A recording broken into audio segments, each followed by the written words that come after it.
The highs and lows of Pak-US relations, from the Cold War to now.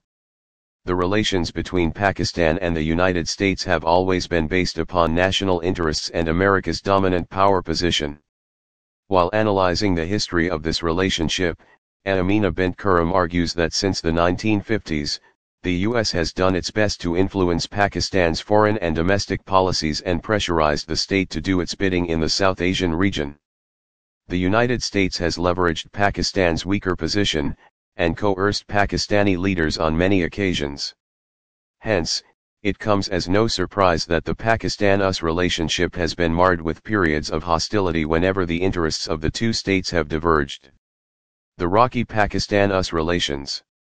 In an ideal world, all relationships are archetypes of Disney love stories, they're all sunshine and roses. Partners are respectful of the agency and ambition of one another and support each other through thick and thin. In real life, however, many relationships, unfortunately, don't meet these standards and are built on less than ideal frameworks. Particularly fragile are those relationships where there exists an inequity in decision-making and authority. When there is an imbalance in the power dynamics of a relationship, the relationship changes from a true partnership to more of an authoritative arrangement. Often, the partner exerting greater influence takes advantage of the limitations and weaknesses of the other, coercing and influencing them to partake in activities and roles that benefit the more powerful partner yet harm the subordinated one. This analogy of an unequal partnership can be applied to the Pak-US relations. Our nearly 70-year relationship with the US has been quite tumultuous. At times, we have seen one another as the closest of friends, and at many others as unreliable actors who cannot be entrusted with the responsibility of allyship. The unique and intricate Pak-US relations have always been held on a delicate balance between which country needs the other more and for how long.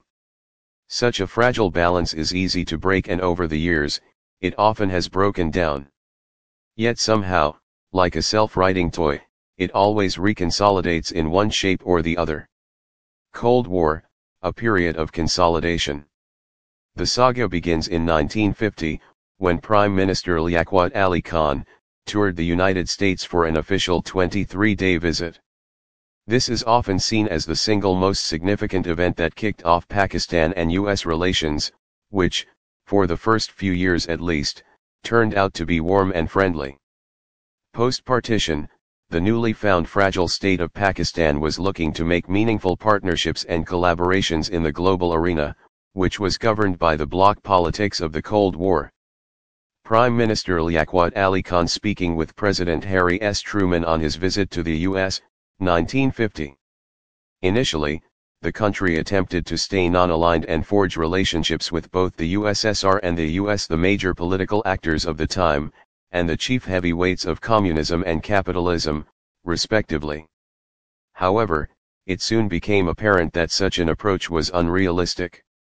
India had garnered the support and allyship of the Soviet Union, which was now providing financial and military aid to Pakistan's chief enemy in the region. And to the common Pakistani, the Soviet Union represented all the principles of unfair wealth distribution they despised.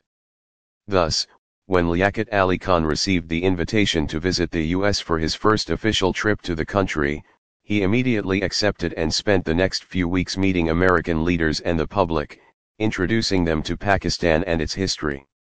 From the time of Liaquat Ali Khan up to 1971, the US and Pakistan enjoyed a relationship of mutual goodwill. Successive leaders, including the military ones, Ayub Khan and Yahya Khan, paid visits to the US, and American leaders regarded Pakistan as an important ally in controlling the expansion of communist influence. Thus, from the very beginning, as is in all international ties, there was something in it for both parties: economic and military aid for the developing nation, and a military counterweight to the Soviet Union for the capitalist superpower. Bhutto and the strained Pak-US relations. The first cracks in the ice began to appear when Zulfikar Ali Bhutto became the president of the country in 1971. His socialist ideas aligned more with communism, and he was a staunch believer in leftist politics. Bhutto, who later became the Prime Minister of Pakistan in 1973, began efforts to make Pakistan non-aligned. The Pak-US relations became particularly strained during the time of President Jimmy Carter. An anti-socialist, President Carter tightened embargoes on Pakistan and took a hard stance against Bhutto's policies and plans. In response to India's nuclear program, Pakistan had begun developing a nuclear weapons program of its own. The United States, instead of recognizing that nuclear arms were now a matter of life and death for Pakistan as an unfair hegemony in the region had been established by India, overtly and covertly continued to exert pressure on Pakistan to forego its nuclear development program, placing multiple sanctions and embargoes. Post-Bhutto, the Pak-US relations once again began to thaw, and when in 1979 the Soviet Union invaded Afghanistan, the US immediately called upon Pakistan as an ally to aid in fighting against the Soviets. Pakistan was given millions in aid and weapons, all with the intention of protecting the US sphere of influence. After democracy was restored in Pakistan in 1988, the Pakistan and US relations once more took a sour turn, under Prime Ministers Benazir Bhutto and Nawaz Sharif, who were pressured to halt Pakistan's nuclear deterrence program. At the same time, US-India ties strengthened. On its part, Pakistan saw the United States as not doing enough to halt India's nuclear weapons program, which it regarded as an existential threat. Post 9/11 ties. The next defining moment in Pakistan-US relations came after the September 11 attacks. The US once again took Pakistan on board as a major strategic and military ally against its war on terror. Despite having been a supporter of the Taliban pre-9/11, the Pakistani government took a renewed stance on the Taliban, now fighting against it. In this era of Pakistan-US relate, the US was provided with military assistance in the form of military bases to further its anti-terror operations. In the last decade or so, there have been two pivotal points in Pakistan-US relations. The first was when US Marines killed Osama bin Laden in Abbottabad in 2011. What followed was a period of mutual distrust and disdain, not just at the governmental level, but also at the national level. Emotions in the public in both nations were running high and the mistrust of another deepened incredibly. It seemed as if it would now be impossible to become friends again. Yet, like always, the ice eventually thawed. The second important event is much more recent, the American withdrawal from Afghanistan after 2 decades of invasion and the establishment of the Taliban government in the state. Having always viewed Pakistan through the prism of Afghanistan, how will the US now advance its relationship with Pakistan? It seems as if since losing one of its major points of interest in this region, the US concern and enthusiasm about its ties with Pakistan as a bilateral partner have considerably dwindled. Instead, it now recognizes the threat increasing Pakistan-China cooperation poses to its interests and thus has accelerated its ties with India.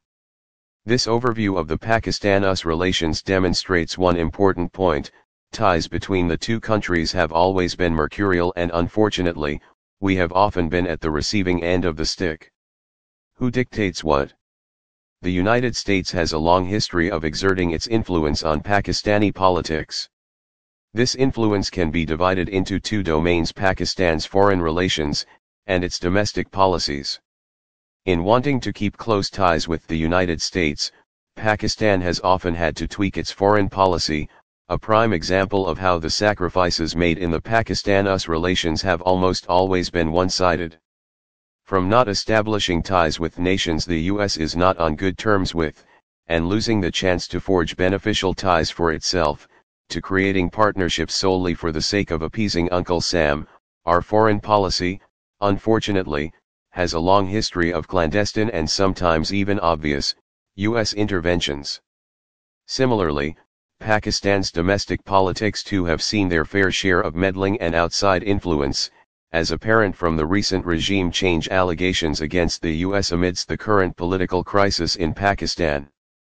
But why would any elected Pakistani ruler allow themselves to be coerced into making decisions that could potentially harm their own nation or people? The answer lies in our dependencies, particularly economic, and to some extent our dependency on superpowers like the US in establishing and extending our own global legitimacy and sphere of influence. Like it or not, it has often been that what the US says, goes. U.SA to Pakistan by Statista is licensed under CC by ND 4.0. One thing is certain, the Pak-US relations have always been based on divergent interests, which along with the coercive diplomacy employed by the United States, has always resulted in a relationship that is unequal in terms of who gets how much of a say. It seems as if the scales have always tipped in the US favor. Why may that be? Well, we need to remember that our nation needs any and all of the economic reinforcement it can get. The US has always expertly leveraged this dependency and employed a kind of carrot and stick approach in getting its demands met. It uses aid packages and programs as a reward for following its whims and taking away these funds as a punishment. Therefore, the only way out is by being free of these dependencies.